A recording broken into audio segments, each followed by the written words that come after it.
Welcome to my channel, Gluscious TV. So guys, pumunta ako dito sa backyard. Papakita ko lang itong ating variegated ginger. Ayan, so ginagamit ko to sa flower arrangement. Gusto ko ipakita sa inyo kung gaano siya kalaki. Ito yung ginamit ko dun sa flower arrangement na nung padasal ni tatay. So, ayan. Panalangin mo sila. Saring iniakit sa langit. Panalangin mo sila. Saring ipinaglihing, dinagmana ng salang originali. Panalangin mo sila. Saring ng pasok. Okay, so, ayan. Kinakat ko lang siya dito. Dito. Pagkatapos, pagkakat dito, siya yung pinaka nasa back para maging triangular in shape siya. Tapos, ito, kakat naman dito. Ito yung mga malalaking leaves na pang-base naman. So, ayan. So, papakita ko sa inyo kung gaano siya kalaki. Ayan. Ayan o. Ampos tao po siya. So, napakalaki niya. Ayan. Dito siya, hanggang dito sa pinaka-bottom. So, napaka, po talaga niya. Malaking klase ng halaman pag naglalash. So, yun nga lang po, mas maganda talaga kapag malaki siya kasi mas matibay yung niya, ito, yung stock niya dito. So, nalubog siya sa floral kung pag ganito ng katanda. Tapos, gusto ko rin i-share sa inyo guys yung aking pre-propagate na American Rose na kulay pink. Pero hindi pa siya nagpa-flower. Ayan. So, diyan ko po siya pre-propagate. Kasi nung panahon yun, nag-cuttings ako, hindi po ako po nakapag-prepare ng soil at saka pattings. Kaya dito ko siya prenopa. So dito ko na lang siya muna and successful naman kahit hindi siya nakaano. So ang ganda ng kasi siya. Ayan Yan, buhay na buhay. So kulay pink po yan. And ang isa pa sa gusto kong i-collect. So iniipon po natin muna bago tayo umorder. So kulay yellow and red American Rose. Yun yung sunod. Pero itong pink available na dito sa garden natin. So abangan na lang natin yung flower niya. Kasi nag-i-start pa lang siyang mag-grow. Ayan, papakita ko sa inyo mula sa cuttings na to. Yan pa lang yung inilalaki niya. Ayan. So, tigi-isang leaves pa lang siya. Itong pre-propagate ko dito. Kaya, hindi pa siya pwedeng i-transfer. Pero, tingin ko, katulad nito, buhay naman siya. Katulad nito, Ayan. So, unti-unting nalabas yung sprout niya. Ayan, So, buhay siya. So, ito, siguradong may mga roots na to. Kasi may mga medyo malalaki na yung niya. Ito ang pinaka-main pinagkuhanan natin ay hindi ko alam kung buhay siya. Pero parang tingin ko buhay naman kasi may green pa rin siya. Pero nga lang yung ibang parts brown na. So, ayan. Katulad niyan. Nabuhay siya. Ito, buhay. So, one is time yan. Ayan may tigigisan leaves na siya. Buhay ang ating mga cuttings na prenopa. Ang tingin ko lang namatay. Ewan ko kung mabubuhay ito. Bougainvillea to. Itong isang ito.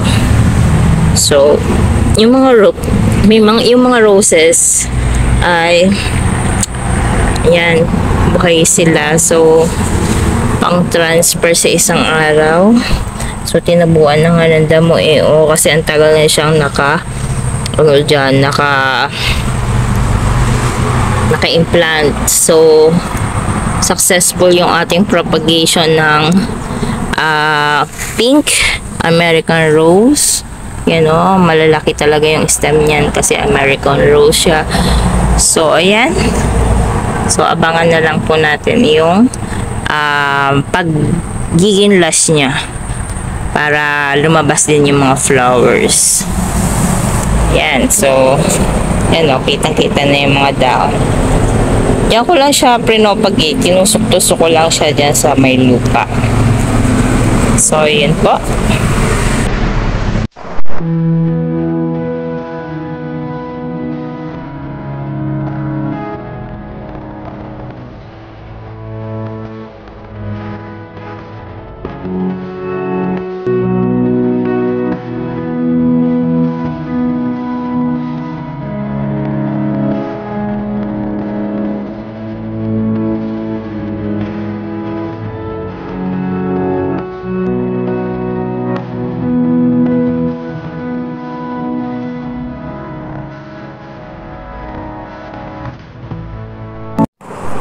Guys, bumili tayo ng flowers sa Bersinaga. Dinagdagan natin kasi nasira yung naunang binili ko. Pero okay lang. Yung flower lang naman yung medyo naluoy. Pero yung plants ay tingin ko naman ay buhay. So, nagdagdag ako yan yung mga flowers na binili ko. So, maganda at iba't ibang color na yung ano niya. Yung nabili ko, kaya sa tingin ko ay na-complete ko yung colors. Ang wala lang talaga is yung yellow. So, yun ang wala pa sa collection natin. Pero yung mga colors ay so, ito papakita ko. Wait. So, yan. Meron tayong violet. Tapos, mayroon na rin red. Ayan. So, meron palang yellow. Kaso nga lang hindi siya pure na yellow. Ayan.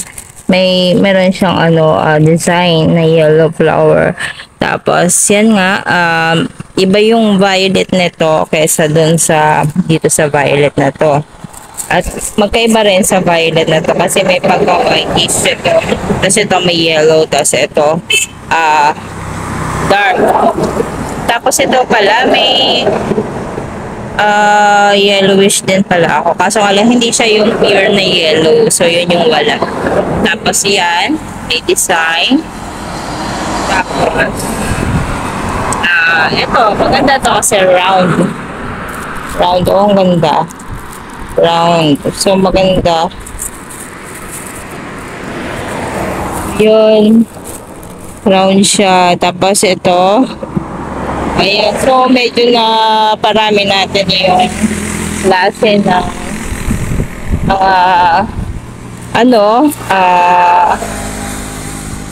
mams na nabili natin. Tapos yung nasa bahay is brown at saka white. So yan,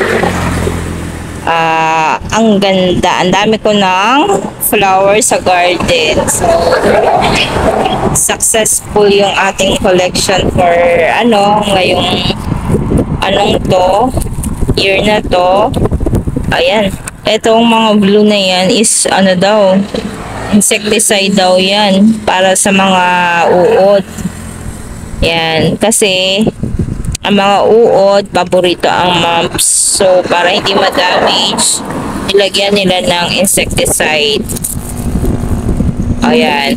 So, buhay na buhay po ang ating mga flowers. Ganda. Ayan. Ganda ako sa kulay red.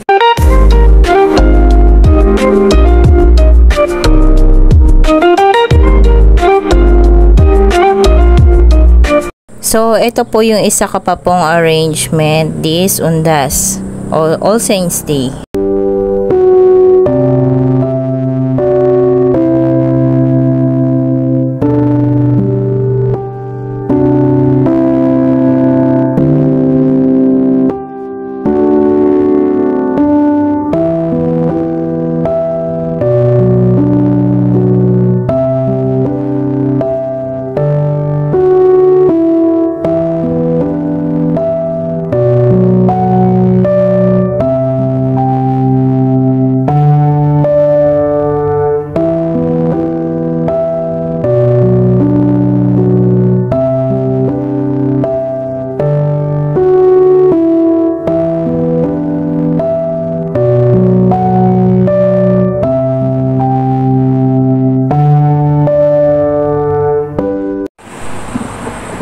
Ayan po yung ating green emerald na philodendron. So, diyan ko po kinuha yung pang-arrangement. Ayan. So, heart shape. Ayan. Diyan ko kinuha ang pang-arrangement sa ating flower na ibinigay natin sa ating mga mahal sa buhay ngayong undas. All Saints Day. Tapos, nilagyan ko siya ng combination ng golden pandanus. Ayan. So, kulay gold. So, ito daw ay nataas ng napakataas.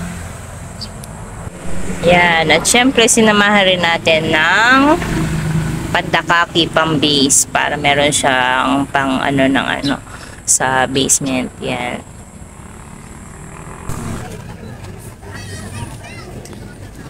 Ayan. Oo, anong gagawin mo? Tatampot ka na lang. Thank you for watching. Hope you subscribe to my channel, Glecious TV, and click the like button